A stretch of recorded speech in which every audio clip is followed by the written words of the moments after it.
అక్కడ ఏంటి ఫుల్ చక్కెర వేసారేంటి, నేను చక్కెర తాగిన అని. ఓకే, అక్కడ నేను పనిచేసేటటువంటి అంటే నేను ఏ సంఘంలో అయితే వెళ్ళానో ఆ సంఘం పాస్టర్ గారు అమ్మ లడ్డులాగా దొరికాడు అనుకున్నాడో ఏమో తెలియదు, కానీ అలా కూతురునిచ్చి పెళ్లి చేశాడు. నిజంగానే ఆయనకు నేను లడ్డుగా దొరికానో లేదో తెలియదు, కానీ నాకు మాత్రం నా భార్య లడ్డుగానే దొరికింది. మామూలు లడ్డు కాదు. ఇప్పుడు నేను చేసే పరిచర్య, మీకు కనిపించే పరిచర్య, నేను చేసే పరిచర్యల్లో ఒక 10వ వంతు మాత్రమే. నిజంగా చెప్తున్నాను, 10వ వంతు మాత్రమే.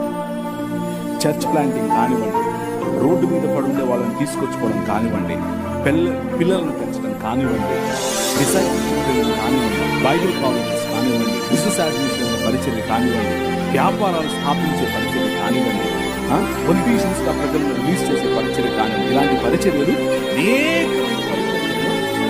భార్య నా ముందు నాకు వెనక్కొని నడిపిస్తుంది. మామూలు కాదు. నేను తల ఆమె ఊరికి మనం ఊగాలి, ఏం ఆప్షన్ లేదు.